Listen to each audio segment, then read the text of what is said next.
സംസ്ഥാന ഭാഗ്യക്കുറി ചരിത്രത്തിലെ ഏറ്റവും ഉയർന്ന സമ്മാന തുകയുമായി ഇത്തവണ ഓണം ബമ്പർ ടിക്കറ്റ് പുറത്തിറക്കി. മുഖ്യമന്ത്രി വി ഡി സതീശനാണ് ടിക്കറ്റ് പുറത്തിറക്കിയത്. 30 കോടി രൂപ ഒന്നാം സമ്മാനമുള്ള തിരുവോണം ബമ്പർ വിൽപ്പന തിങ്കളാഴ്ച മുതൽ നടക്കും.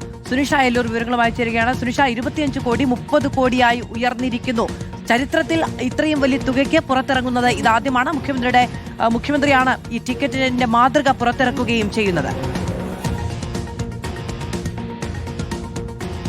അതെ മാധു പറഞ്ഞതുപോലെയാണ് ചരിത്രത്തിൽ ആദ്യമായി ഇത്രയും ഉയർന്ന സമ്മാനത്തുകയുമായി ഓണം ബമ്പർ വിപണിയിലേക്ക് എത്തുന്നു എന്നുള്ളതാണ്. തിങ്കളാഴ്ച മുതലാണ്. സ്വാഭാവികമായും ഈ ഭാഗ്യശാലി ആരായിരിക്കും എന്നുള്ളതാണ് നമ്മൾ ഈ ഓണം ബമ്പർ പുറത്തിറങ്ങുമ്പോൾ തന്നെ ഇങ്ങനെ ആലോചിച്ചുകൊണ്ടിരിക്കുന്നത്. അങ്ങനെ 500 രൂപ മാറ്റിവെച്ചോളൂ, തിങ്കളാഴ്ച മുതൽ വിപണിയിൽ ഈ ഓണം ബമ്പർ ടിക്കറ്റ് എത്തുമെന്നുള്ളതാണ്. ഈ ടിക്കറ്റിന്റെ പ്രകാശനം ഇന്ന് മുഖ്യമന്ത്രി വി ഡി സതീശൻ നിർവഹിക്കുകയും ചെയ്തിട്ടുണ്ട്. തിങ്കളാഴ്ച മുതൽ വിൽപ്പന തുടങ്ങും.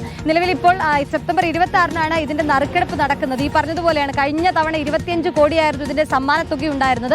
അത് ഉയർത്തിക്കൊണ്ട് 30 കോടിയിലേക്ക് 5 കോടി കൂടി കൂട്ടി 30 കോടിയിലേക്കാണ് ഉയർത്തിയിരിക്കുന്നത്. ചരിത്രത്തിലെ തന്നെ ഏറ്റവും വലിയ സമ്മാന തുകയാണിത്. രണ്ടാം സമ്മാനമായി വരുന്നത് 1 കോടി രൂപ വീതം 20 പേർക്കാണ്. മറ്റൊരു മാറ്റം വന്നിരുന്നത് സമ്മാനഘടനയിലെ ഒരു മാറ്റം എന്ന് പറയുന്നത് മൂന്നാം സമ്മാനം ആ സമ്മാന തുക കുറച്ചു എന്നുള്ളതാണ്. സാധാരണ രീതിയിൽ നേരത്തെ ഉണ്ടായിരുന്നത് 50 ലക്ഷം വീതം 20 പേർക്കായിരുന്നു. അത് 25 ലക്ഷം വീതം 20 പേർക്കായി മാറ്റിയിട്ടുണ്ട്. ഈ രീതിയിലായിരുന്നു സമ്മാനഘടനയിലെല്ലാം തന്നെ ഈ ഓണം ബമ്പറിൽ മാറ്റം വരുത്തിയിട്ടുള്ളത്. ഏതായാലും ആ മാറ്റങ്ങളോടുകൂടി ഓണം ബമ്പർ വിപണിയിലേക്ക് എത്തുന്നു എന്നുള്ളതാണ്. തിങ്കളാഴ്ച മുതൽ ഇതിന്റെ വിൽപ്പന നടക്കും. അതിന്റെ ടിക്കറ്റിന്റെ പ്രകാശനമാണ് ഇന്ന് മുഖ്യമന്ത്രി വി ഡി സതീശൻ നിർവഹിച്ചത്. മാധു, സുനിഷ അയല്ലൂർ വിവരങ്ങൾ നൽകിയത്. 30 കോടി ബമ്പർ സമ്മാനവുമായി ഓണം ബമ്പർ വിപണിയിലേക്ക്.